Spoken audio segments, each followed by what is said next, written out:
所以咧，我哋要忍耐，忍耐咧，雖然繼續為嗰個人禱告，咁嘅時候咧，到一段時間咧，必定咧嗰個人信耶穌。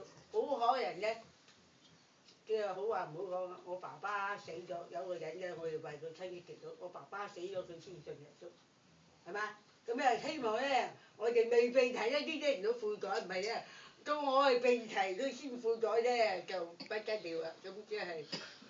唔得掂啊，因為佢會落呢個大災難嗰度受審判嘅嚇，咁所以我哋希望啊，個個都係能夠一同被提，咁啊傳福音。另一方面咧，有個禱告嘅心啊，好似我同我家姐就大家去探一個人嘅時候咧，咁咧我哋去到個病房嗰個人仲未翻嚟啊，我就話我話一定要祈禱先喺個病房。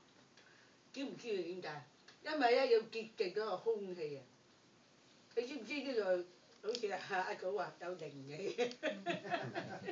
阿嫂好中意講有靈氣。你知唔知真係有個靈氣喺度啊？當你咧預備嗰個地方嗰個靈氣聖靈喺度充滿嘅時候咧，佢接受嘅心咧就易啲啊！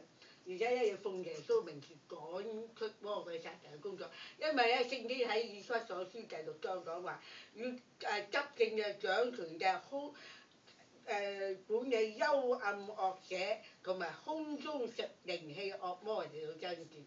咁嘅時候咧有一層層嘅階段，啲惡勢力正所謂嘅惡勢力，有啲叫凡係惡勢力有啲咩馬仔啊嘛，然後有啲咩咁，然後有啲大佬啊，然後一個大佬仲有個大佬，叫點樣講啊？社會大佬啊，社會嘅大佬一層層啫嘛，一個恰一個啊嘛。咁呢個咧就係魔鬼嘅層次嚟噶，你唔好以為話魔鬼有層次嘅，一層層嚟到控制你㗎。咁嗰個時候咧，但係咧要呢種承認咧，要靠耶穌嘅寶血捆綁魔鬼撒旦。仲有啲咧，仲係心好高層咧，你就唔係啊，仲要禁食禱告先至捆綁得呢啲咁嘅屬靈氣嘅惡魔。所以係一段段嘅。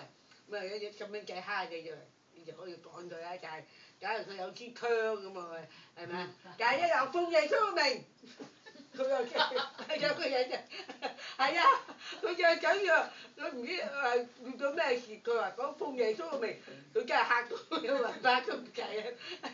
因為呢個人用支槍想扮佢。佢個背後係魔鬼啊嘛，咁佢魔鬼撒旦聽到耶穌嘅名，佢咪硬係好似妄言咁樣，已經即係。